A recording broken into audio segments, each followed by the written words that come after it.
Intermountain Budge ENT Clinic has an experienced and caring team of physicians and staff to assist you with all of your ear, nose, and throat concerns, including head and neck surgery. Doctors Kaiser and Wilson and their staff at Intermountain Budge ENT Clinic will work together to provide excellent care and support throughout the entire surgery process, from your pre-op visit to your full recovery. And they accept all insurance. For more information about Doctors Kaiser or Wilson, search Budge Clinic ENT or call 435-716-1420. Local care with Intermountain expertise. The Above and Beyond Salute. Hello? Chris Morgan, someone contacted our radio stations, mentioned how you're a firefighter and EMT. Yes. They said you're the one neighbor who's always jumping in to help, and they just felt like you deserved a little recognition for that. And so we've got a $40 gift card to Firehouse Subs to just thank you for what you do in our community, going above and beyond. What? That's awesome. Don't know who it is. They just sent us an anonymous email.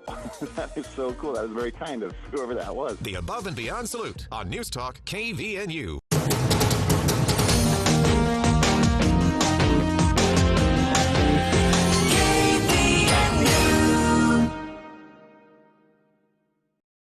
It's time for the Garden Guide with your host, Mark Anderson from Anderson Seed and Garden. New research suggests that people are more likely to eat vegetables if they have a tempting name. What would life be without homegrown tomatoes? Only two things that money can't buy, and that's true love and homegrown tomatoes. From gardening to landscaping. Today we are going to try and create garden eyebrows.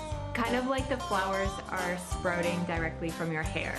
That makes sense. Go! Phone lines are open at 753-KVNU or 800-369-KVNU. Kind of like eating vegetables.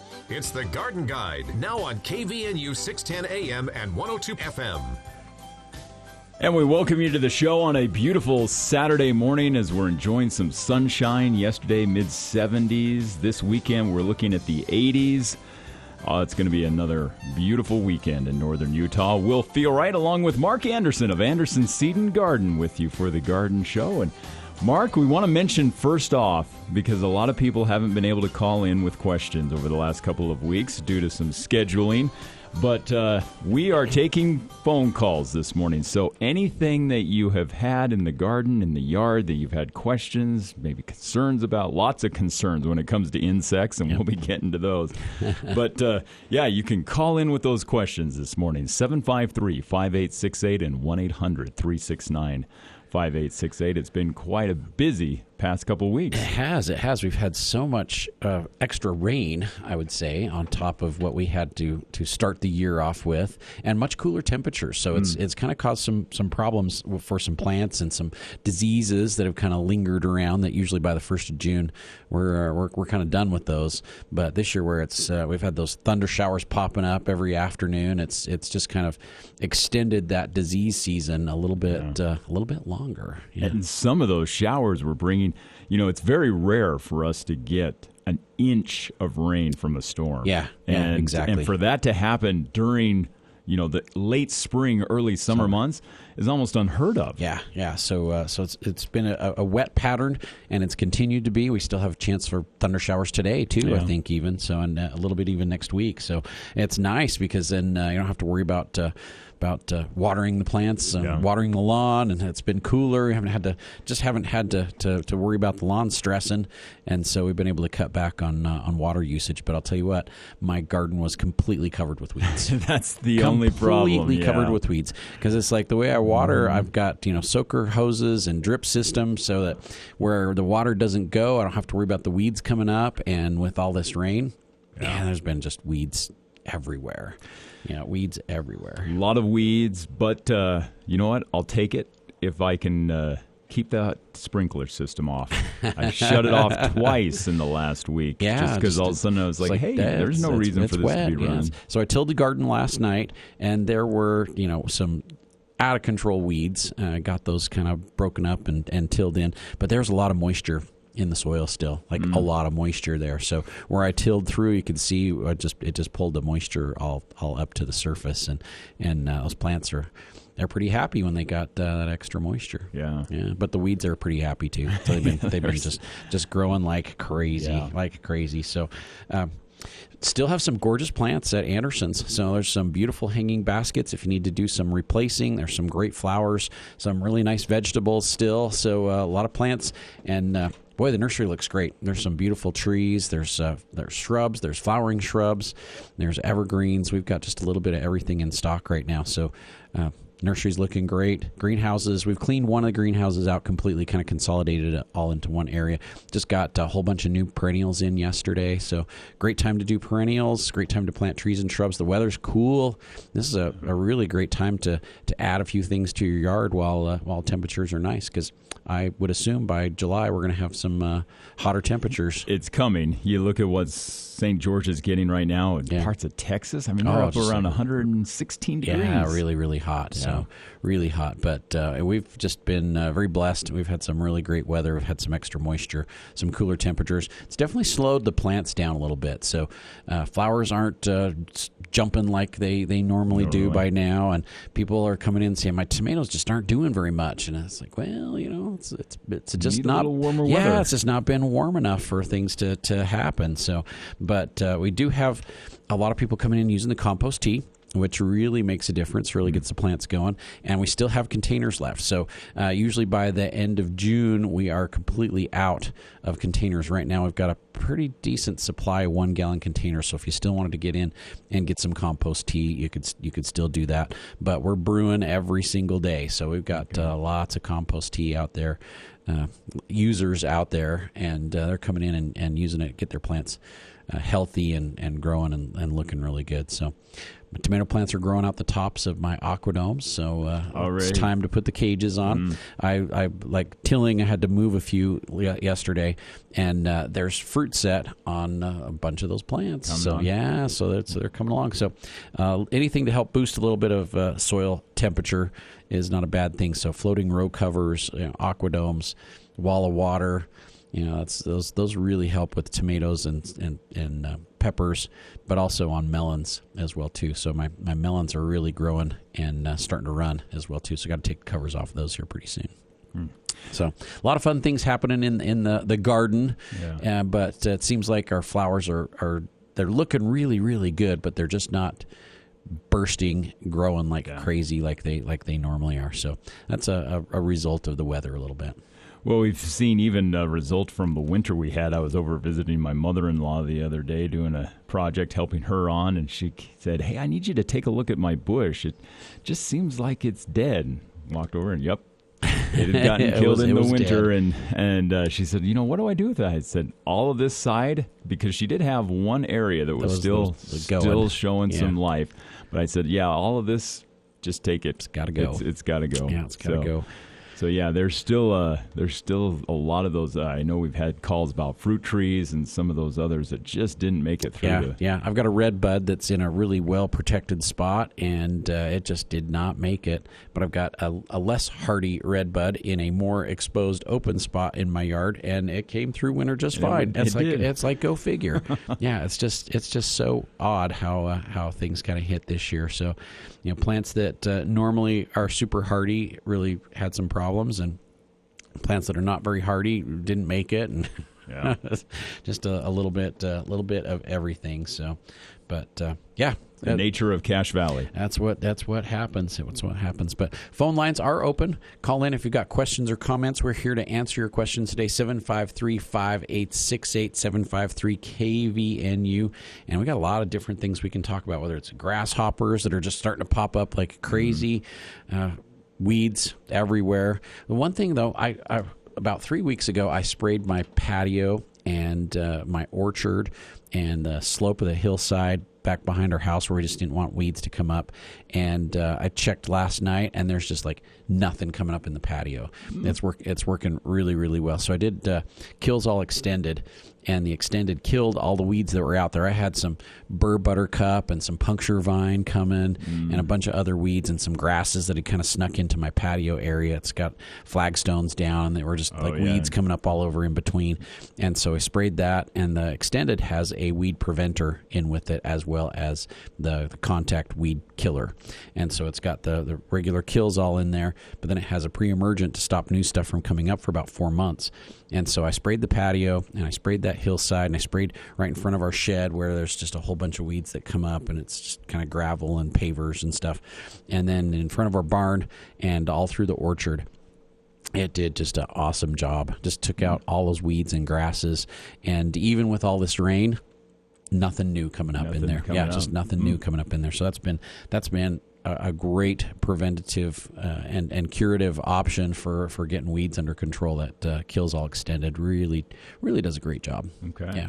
Really did good. You know, one of the things that we're seeing this year that we haven't had in years past, partly because one of our neighbors who had 2 really nice cats that we really loved adopting at times, they really helped keep the mice population down. Oh, yeah. And also the what we call muskrats. They kept those away. Yeah. And this year, after our neighbor moved away last year, all of a sudden, I'm like, we've got mice now out through the garden. And the other day, my wife came in and she says, that muskrat has got to go. He just was eating some of our new green bean plants. And so I got out with the trap, and we've laid a few traps to try to catch him. But funny. You know, there are a few more varmints for sure. People are having to deal with. Tilling the garden last night, there was one section where I'm going to plant corn, and so I'd left it just bare, hadn't planted anything. Yeah, so I got a nice big spot there.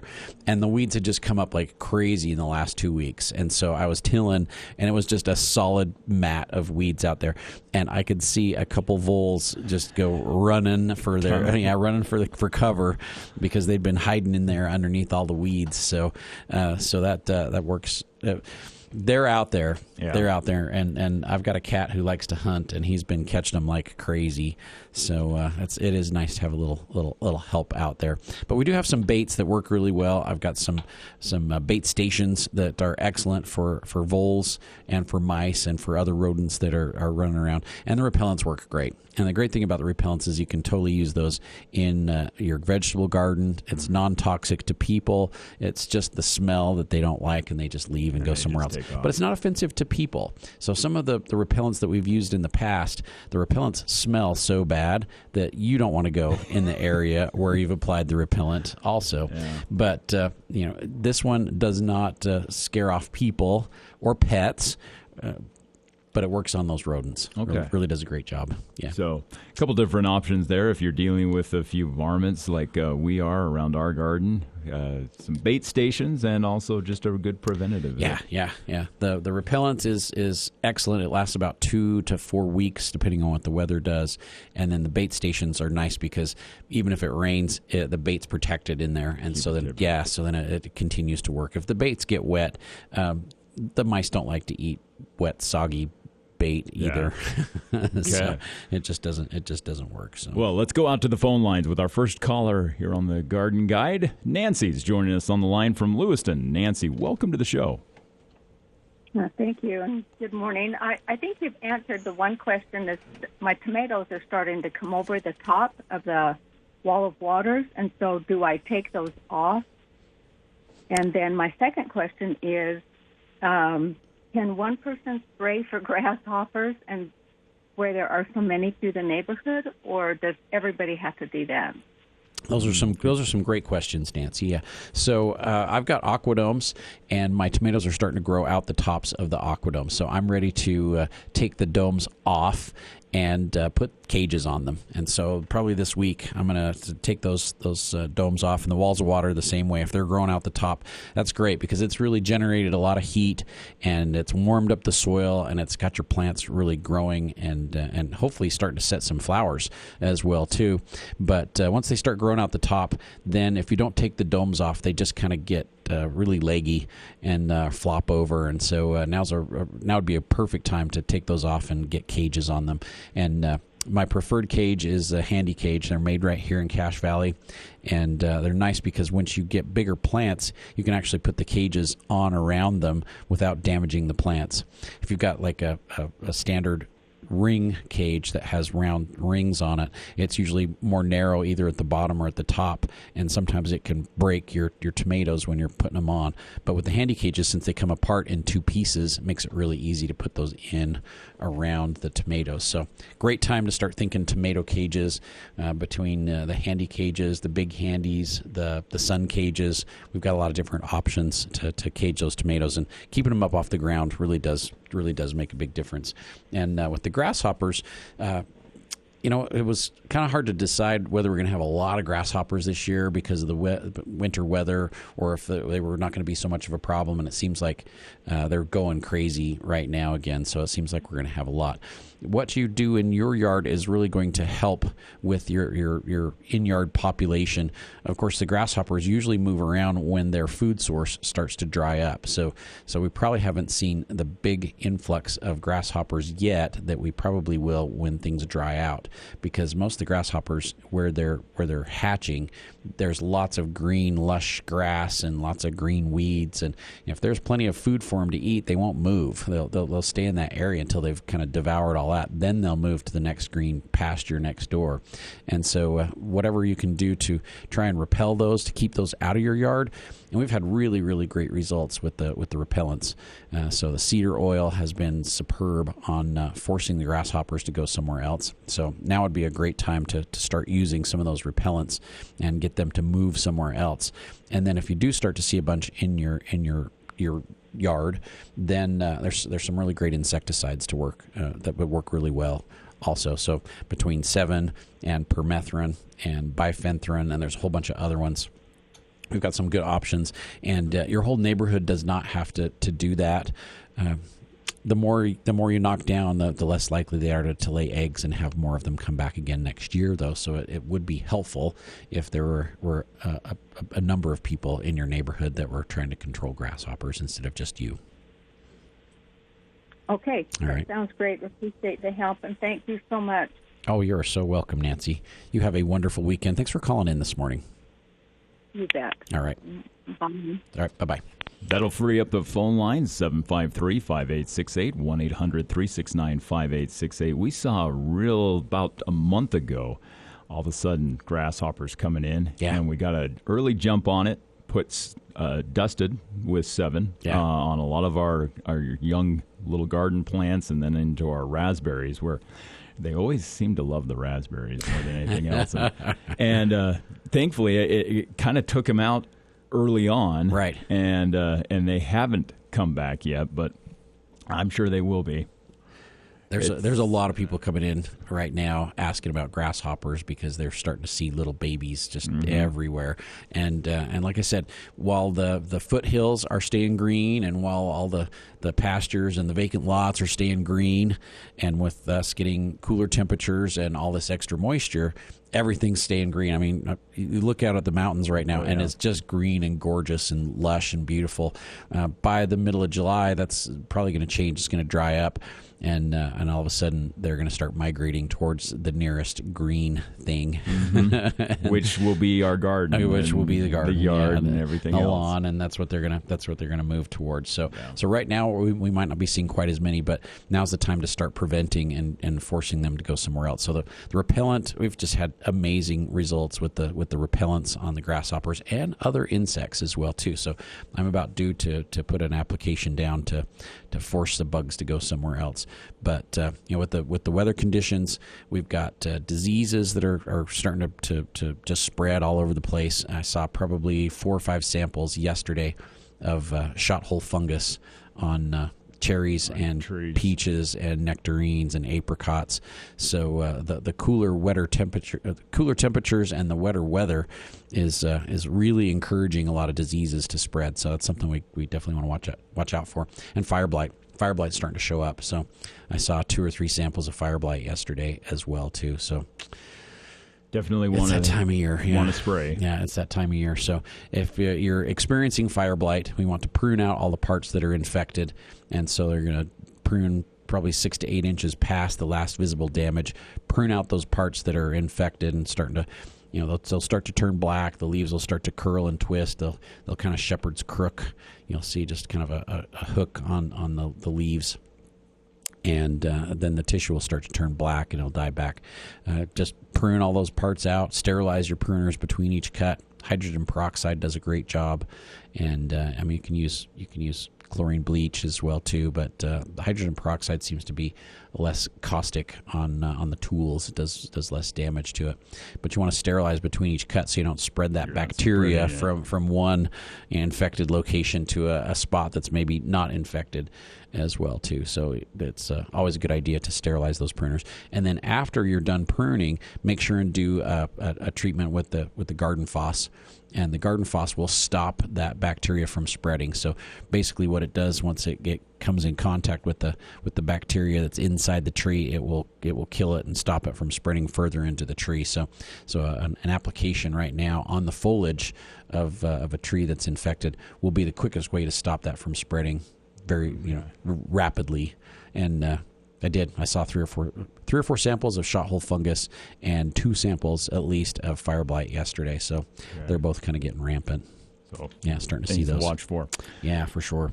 We still got a few more minutes before we go to our news break. Time to take in a couple more calls. 753-5868, 1-800-369-5868. Should mention, too, as we are in the summer months, I was driving down Center Street last night, and the hanging baskets and the flower beds are starting to go. They're starting to go. To take off. They're starting to take off. And, we were talking earlier about the tips to be able to get your flower beds to look like they do on Center Street. Yeah. And there's a combination of things that you can put in to your hanging baskets, your flower beds, that will really help those flowers just bloom and take off. It does. And so we fertilized yesterday, actually, and we use 2 different fertilizers.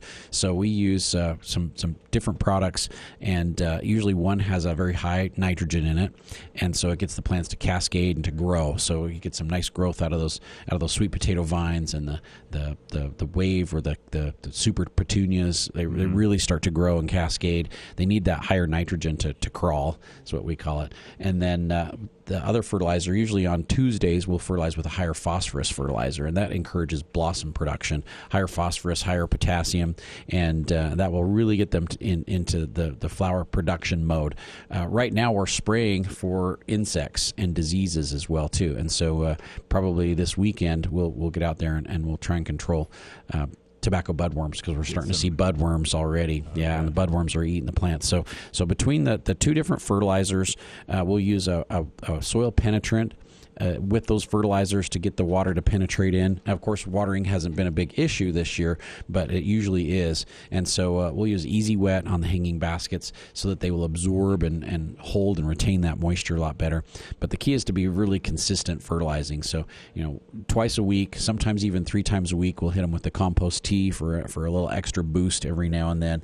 And that really gets the plants going. But consistency, the right combination of nutrient with a high nitrogen on one application, a higher phosphorus on the next application, the Easy Wet to really keep things going, and it makes your flowers just go crazy. Okay. Yeah, keeps them blooming and looking really, really good. All right. Well, let's go back out to the phone lines before our break here at the bottom of the hour. We have Todd joining us on the line from Beaver Dam.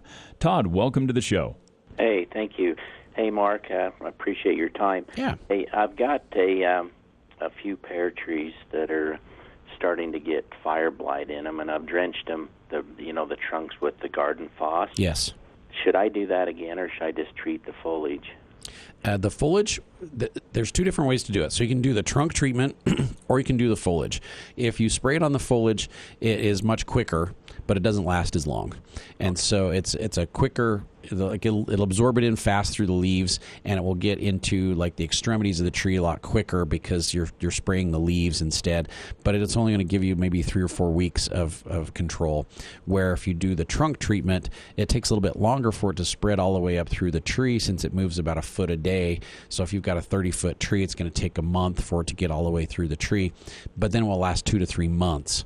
And so you'll have a nice long residual inside the tree with some good curative effects out of the application that you've applied. So if you're concerned and you think maybe you got a little bit showing up, wouldn't hurt to do an additional spray on top of the trunk treatment that you did. It'll be a little bit quicker. Okay, all right. And last question, I've got a peach tree that's got borers in it. Is there anything I can do to get rid of those once they've attacked the tree? Once they're inside the tree, you can't do much for it. But now's the time to treat because the adults are going to be coming out of the trees, laying eggs, and starting the cycle all over again. So usually we'll tell people the latter part of May, make sure you do an application, and the latter part of June, do another application of permethrin or bifenthrin. High yield indoor-outdoor is awesome for that. It's really effective on the borers. And you just treat the trunk, the ground around the tree, and the crotches of the main branches. And so I'll usually mix it up in like a watering can, and I'll just like water the tree with it just around the trunk, and then I'll just pour it on the trunk of the tree and hit the crotch of the main branches. It'll just run down the trunk and give it a good coating that way. And if any of the adult borers come to lay eggs, it'll kill the adults as they come in contact with it. If the eggs hatch out, it'll kill the larvae before they get into the tree. And it'll last about 4 weeks. So you get about a month's control out of that application that way. So okay, all right. Great. Hey, thank you so much. I appreciate your time. You are so welcome. Thanks for calling in this morning. You're welcome. Thank you. Bye-bye.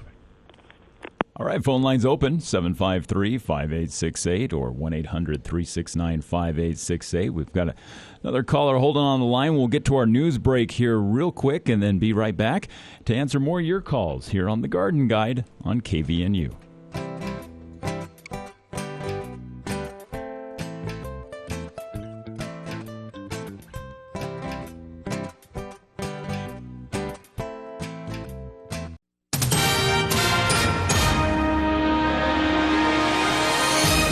Bill Walter, KVNU News.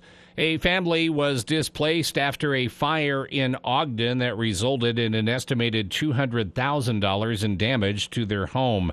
Crews responded to the scene at 3301 Polk Avenue in Ogden at about 2:14 p.m. on Thursday.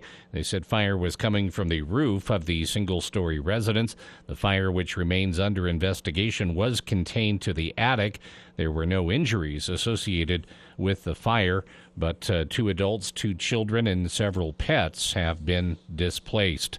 In 2019, local physician Dr. Thomas Clark was given a grant to pursue research into a study of transitional care for diabetics.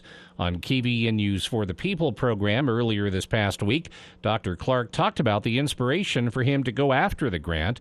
He realized he could name 10 risk factors for people who get readmitted to the hospital, and he said through a continuous glucose monitor, or CGM, he felt that he could figure out what's going on with individuals and help them avoid that difficult transition. I've had lots of cockamamie ideas that people nod their head and say, yeah, that sounds good, but when I mentioned this and said, I think we can have better outcomes, lower cost, and the patients will be more satisfied with what they're getting with this, I actually had 2 or 3 different groups lining up to pay for it, which was very nice. So he said the motivation came from someone trying to create something way too complicated, and that was not patient-centered. Over the weekend, lots of sunshine, upper 70s Saturday into the low 80s Sunday into Monday, clear skies at night, low temperatures around 50. For the latest news, visit CashValleyDaily.com. From ABC Sports, I'm Mark Remillard. The hottest team in baseball continued its win streak last night as the Reds defeated the Braves behind a historic performance by their rising star. Here's the 2-2. And there's a drive toward the right center field gap. That's down. This will send Indy around third. De La Cruz going for third. Here's the relay. Not in time. An RBI triple for Ellie De La Cruz, and he has just hit for the cycle.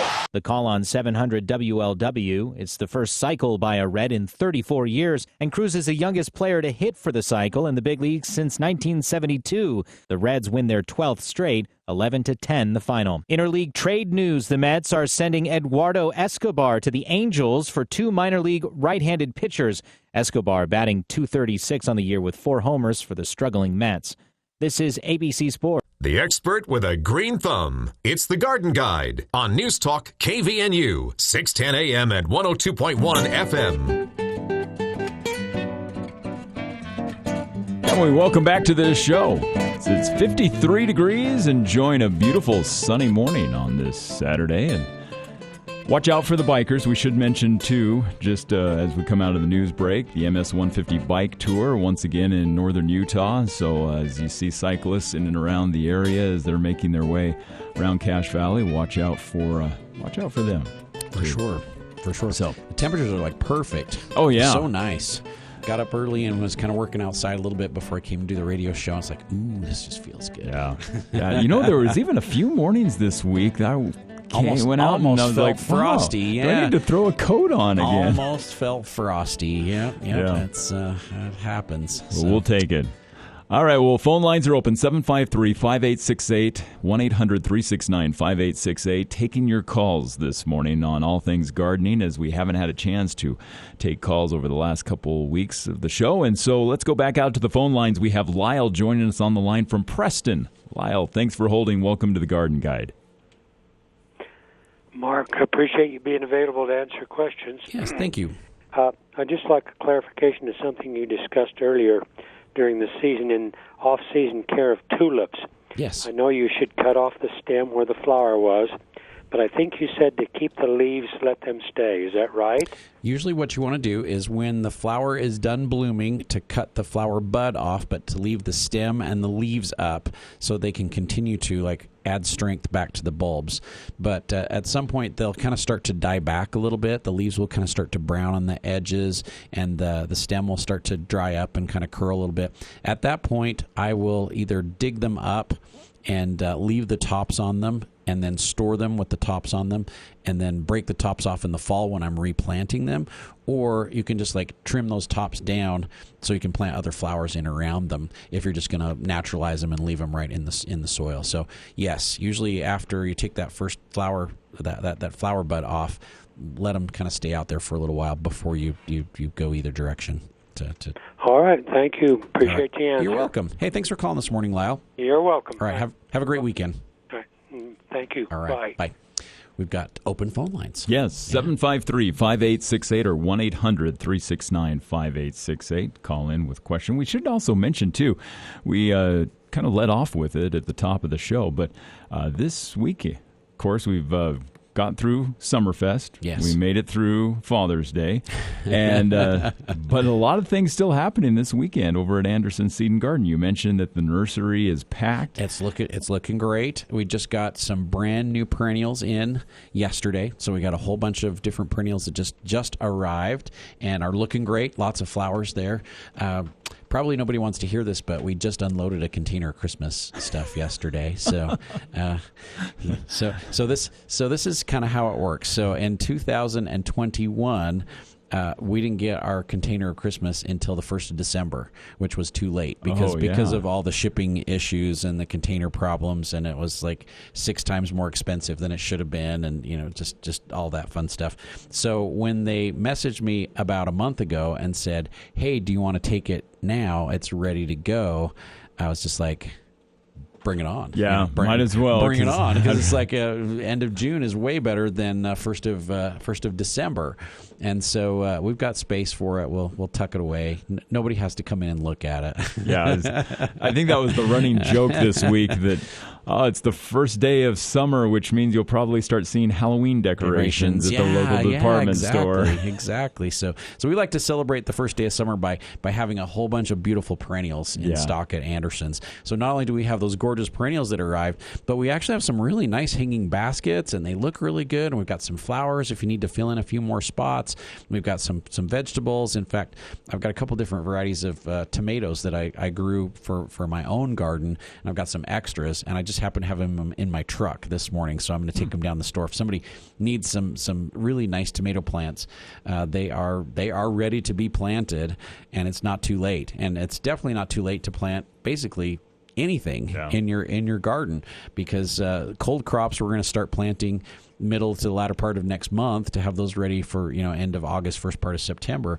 But you could still plant beans, you can plant corn, you can still plant potatoes, you can plant all the squashes, melons, and cucumbers. I mean, it's not too late to plant anything. Yeah. So it's like I had to leave a section of my garden open so that I could plant a later crop of corn, and so we'll be probably doing that next week also.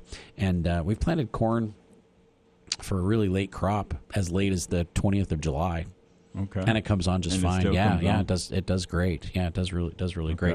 And then I did get a message from Todd, and he was asking about his strawberry plants, and he'd planted some bare root strawberry plants a while ago, and they still haven't done very much. Probably the best thing you do with those, Todd, is to make sure and hit them with compost tea at least once a week. If they have not leafed out at this point, I am concerned that they may not have made it, and so you may want to check and see if they're still green and viable.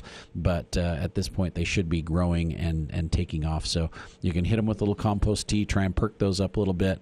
But I transplanted some raspberries probably 3 or 4 weeks ago, and I think we planted 10, and probably got like 6 out of the 10 that came. The others are just not doing a whole lot. So I got my fingers crossed that they're gonna still come along, but I got to trim those back as well too. So if they start to become brittle, you just know that they're gone. They're done. Yeah. Plant again. Unfortunately, there's weeds growing around the raspberries like crazy, so I got to get in there and take care of those as well too. Those weeds have just been crazy this year. Well, that's what happen when you get record amounts of rain over the spring. So let's go back out to the phone lines. We have Curtis joining us on the line from Preston. Curtis, welcome to the show. Thank you. How are you guys today? Great this morning, yeah. Good. Hey, Mark, we've talked to you before about our planters, and we had tomatoes in this one last planter box, and we had tomatoes in the one last year. We put squash and peppers in it this year, and the squash is really yellow. The last plant we planted, I don't think it's going to make it, and then the peppers are yellow, and the onions on the other end of it looked wonderful. Any fertilizer that you put in this year different from? I bought 2 bags last week. We just used the blue bag and the green bag you have there in the store. Okay. I don't remember what they're called. One's for rooting, one's for flowering. Like the blooming and rooting, and then the all-purpose. Okay, gotcha. Right. And the guys told me to use one week and one the next. Yeah, and you can go a little bit more frequently on those as well too. So probably what I would recommend, if you've got the green bag is the all-purpose, it's a more balanced fertilizer. It's a 20-20-20. I would probably mix that up and water them with it every time you fertilize. Or like every time you water, sorry. So maybe twice a week for a little bit to really get those established and get going. But then after maybe a couple of weeks of that, then switch to the blooming and rooting, and it'll encourage a lot more flower production and then fruit production as well too. So we'll kind of shift those a little bit. We alternate usually with like flowers. We're alternating those fertilizers because they need a higher nitrogen and they need a higher phosphorus, and so we'll kind of alternate the two. But for the vegetables, I'd probably start with the 20-20-20 and really get them going, and then switch to the blooming and rooting when you're trying to get fruit set and get the fruit set going. With them being yellow, it could be because it has been so cold and wet, and so they're not greening up as much. It could be a lack of fertilizer. It could be too much fertilizer. But if you planted vegetables in there last year and they performed really well, and you haven't really added manure or anything else to that bed, then they could be depleted a little bit of nutrient. That's why they might be a little bit yellow. Well, we put the Miller's topsoil and compost mix both on top of them. The top on that 4 or 5 inches is that stuff we got down, in the bags. Okay. So we thought it should be pretty good soil. It's very good soil. Sometimes with the steer compost, you got to be a little bit careful because it has a little bit of urea in there, and it can burn the plants a little. So there's a possibility that it might be a little bit too rich for them if you put that much on. Usually we'll recommend, if you're doing, like, the topsoil's fine to add in there, but if you're doing compost in the spring, really only about a half an inch to an inch is ample to work into the soil. If you start doing more than that, it could burn the plants a little bit. So they might be getting burnt a little bit. So if that's the case, then the best thing you could do to break that down quicker would be to use like our compost tea to try and break that urea down a little bit, so it's not burning your plants as much. And then I probably wouldn't do the fertilizer because then we're just adding more nitrogen to what is already out there that could be causing the problems. So. Okay. All right. And then one more question. We had tomatoes we plant tomatoes and they hit the top of the walls of water. Yeah. And the cherry tomato plant looks beautiful. The other one's starting to curl its leaves under. Curling a little bit. Yeah. There's some diseases that can cause them to curl, but I'd have to see it to be able to tell you for sure. With it coming out the top, sometimes it's in this kind of nice little greenhouse environment, and they're just really happy and they're growing like crazy, and they get out the top, and then they can curl a little bit just from the different exposure that they're getting now that they're outside of the protected area, and so that's a possibility as well too. Watch for aphids, because the aphids will make them curl, like the leaves will curl down. So watch for aphids. If you think it might be disease, bring a little sample in. Let me take a look at it. We'll be able to tell you if it's curly top or anything. But it may be just environmental. So okay. All right. All right. Well, we sure appreciate all your help. Thanks so much for calling this morning, Curtis. Good luck with your garden. Okay, thanks. All right. We appreciate it. Okay, we'll see you. And that frees up one phone line at 753-5868, or you can also call in toll-free, 800-369-5868. Let's go right back out to the phone lines. Christine has joined us on the line from Smithfield. Christine, go ahead with your question this morning. Hey, Mark. How are you? I'm doing great. How about you? I'm doing good. I appreciate the sunshine lately. It's been it's nice, isn't it? It's been great. So you was talking to that gentleman about his peppers going yellow. Mine are in the ground, not in any boxes or stuff, and I thought it might be that iron stuff. So I put some iron on them. Iron, that same thing that the grapes get. Yes, iron chlorosis. The raspberry. Yes. Yeah. Yeah, that's a possibility. That is definitely a possibility. Usually the vegetables are not super susceptible to iron deficiency, but it can be from time to time. I was standing out here at the radio station looking at the shrubs waiting to get in this morning, and I noticed their spirea are really iron deficient also. So we're going to see a lot of iron deficiency, a lot of iron chlorosis this year because we've had such ample water between all the snow melt and all the rain that we got this spring and all the rain that we've got this month. It's leached all of the available iron out of the soil, and so we're going to see a lot of iron deficiency this year, whether it's in trees or shrubs or flowers or possibly even vegetables. So that's a good observation, Christine. So then I was also wondering, I've been trying for the last month and a half to spray my raspberries with 7 for that borer stuff. Right. Is it too late? I don't see any flowers on them, so is it too late to spray it? Now is actually a really good time. Should be a really good time to spray. It just depends on how the weather goes each year, whether they bloom in early June or late June, and of course everything's slow coming this year. And so if you don't have any flowers out there, now's actually a really good time to spray for raspberry cane borer. So I would do it for sure. I thought you was going to say every day. It changes in Cache Valley every day. It really has, hasn't it? Yeah, we've had. Yeah, last night I was going to spray and the wind was blowing. Yeah. And then a couple days before that I was going to spray and it rained. Yep. So I'll have to see if I can get out there and spray them and the grasshoppers today. That has later. That has been a major concern this year, at least for me, as well as for a lot of gardeners, because it's like, every time I go home from work and I want to work out in the garden, all of a sudden a big thunderstorm shows up and there's lightning, and it's just like, okay, I guess I'm not going to do that today. Yeah. It's been a constant battle. So. Yeah, but I appreciate all the weather that with all the snow and the rain we've had.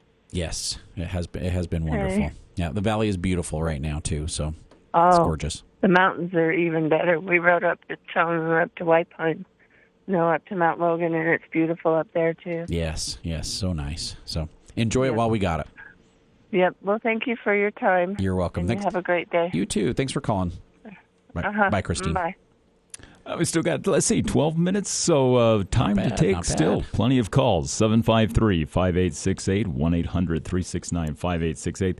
The toughest part about the weather we've had right now is that you come home, like you mentioned, it looks like it's going to rain. Yes. It looks like you have a thunderstorm coming in, and you think, okay, I don't want to spray because I don't want to waste it. Exactly. And then it doesn't rain. Those are the nights that you think, oh, I should have done it. So frustrating, yeah. So. If you use a surfactant, so like a spreader sticker or a herbicide enhancer or the Nano Boost, it decreases your time from spray to when it rains. So it makes it rain fast in a much shorter time. And so in many cases, all you need is about an hour. Maybe even less. To take. Yeah, and so once you spray and it dries, it's already starting to absorb it into the plants, and so then an hour after you've sprayed, it's already absorbed a bunch of it in, and so it's gonna work. Whether it Even rains, if it rains, or not. rains cats or dogs, cats and dogs or not. So, so that really does make a big difference. It helps a bunch. So the spreader sticker from High Yield, the herbicide enhancer from High Yield, you mix it in with your herbicide to make it more effective, but it also makes it rain fast a lot quicker. Okay. Yeah, so you get better results. All right. Yeah, much better results. Well, Janet is joining us on the line from Franklin. Janet, welcome to the Garden Guide this Saturday morning. Hello. I call when nobody's calling, so just so you know. That works. That works great. Yeah, that works great. We've actually had quite a few calls this morning. So yeah, you did. You had some good ones. So I'm in the same boat with the grasshoppers. I am surrounded by pastures that have not even been cut yet, and if I walk on my lawn, the whole thing moves. Yeah. And I'm just like, what is this? I miss my Nolo bait. Is it ever coming back? Yes. So I have been in contact with the manufacturer this year because a lot of our distributors that we usually buy it from, they have not been super forthcoming with a lot of information. So I contacted the company direct, and they don't like to sell direct. They sell through distribution, which is great. It kind of protects their line of the people that they work with, the wholesalers. Right. It makes sense. Right. Yeah, so I'm cool with that. But I got in touch with them, and they have had some regulations for their organic certification that they have struggled to complete this year and also last year as well too. But they're getting really, really close. And so the last word that I got was they were hoping to have production going by the end of this month and maybe have some product available in July. And this year, it's definitely not too late to use the Nolo bait because it's been too wet for it to actually work. And so, I've had a lot of people coming in. They're like, "Oh, I can't get it this year." It's like, well, you don't want it this year right now because it's raining every other day, and your bait's going to be worthless. And so, and knowing how it's going to go, it's going to quit. They're going to turn off the faucet, and we're not going to get any rain. Exactly. And that's when you want to put the Nolo bait out because that's when it's most effective.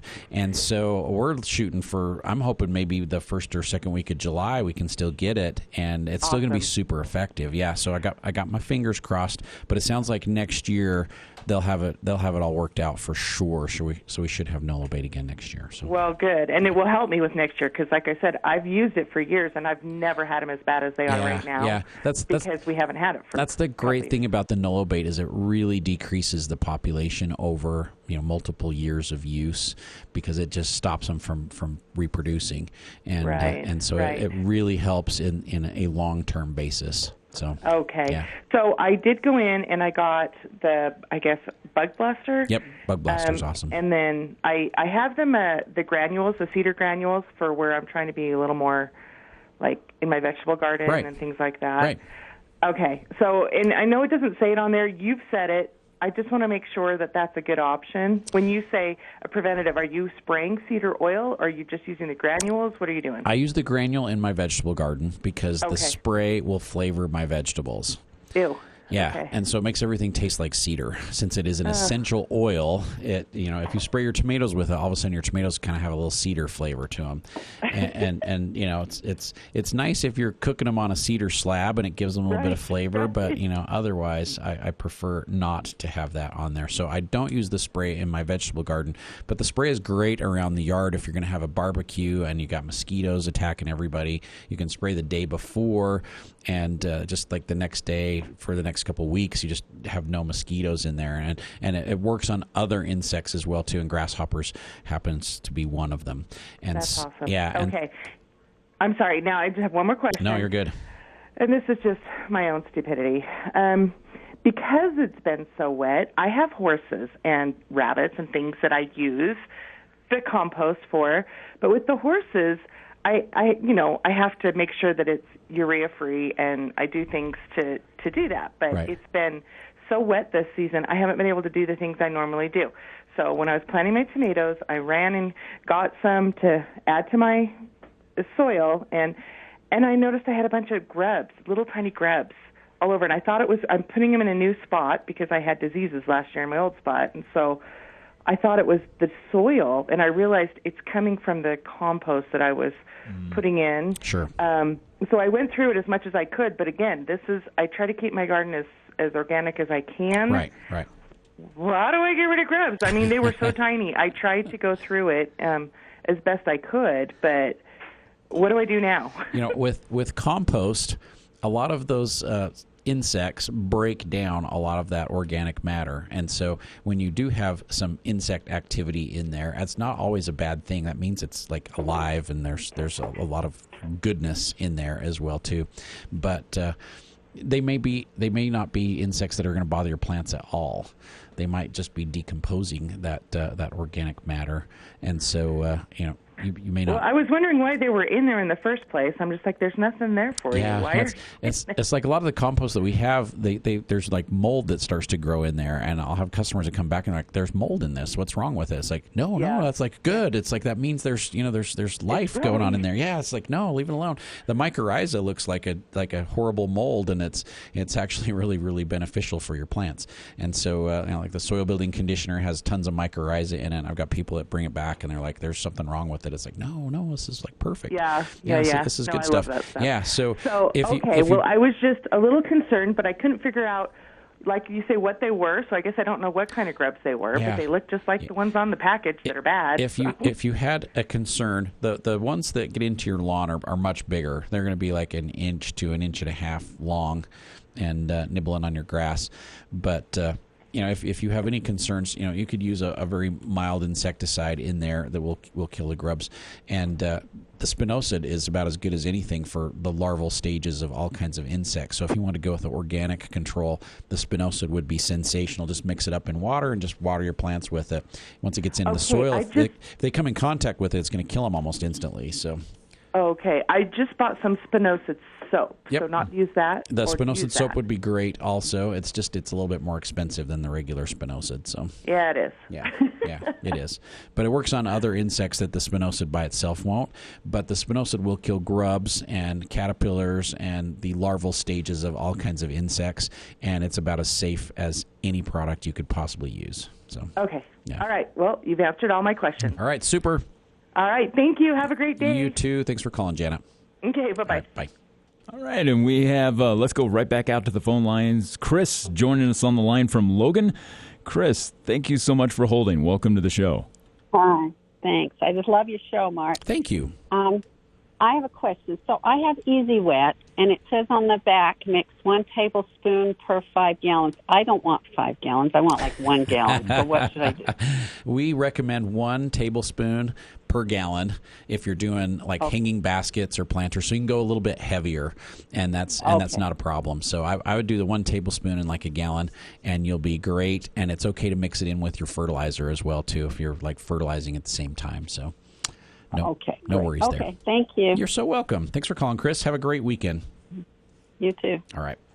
A lot of calls. Yeah. Appreciate the calls always. And we've got just one more minute to talk about what's going on at Anderson's. For Chris, just to break things down, and for our other listeners, a tablespoon is a half of an ounce.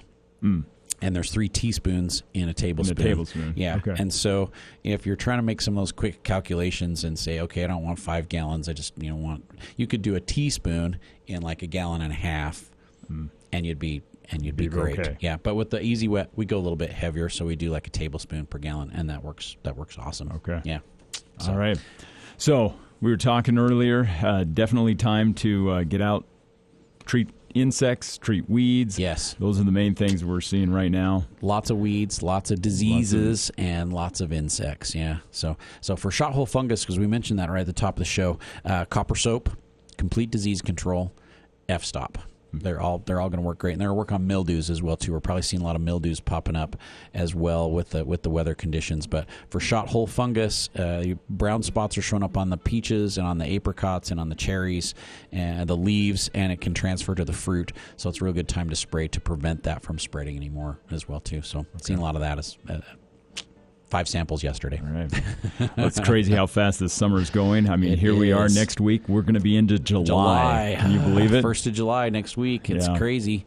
Get your hot chocolate and your sweater out for the 4th of July Who knows what celebration. might happen. Yeah, but we're really loving the moisture. We definitely need it. It's been great. Yeah. So, some excellent calls today. Thank you, everyone who called in with questions or comments. We appreciate you participating on the show. Yeah. And thanks for your help today, Will. Yeah, it's great to be with you. And don't forget, if you missed a portion of the show, you can always go to our website, kvnutalk.com, and download the podcasts of The Garden Guide. They're posted there at kvnutalk.com, and we'll see you back again next week.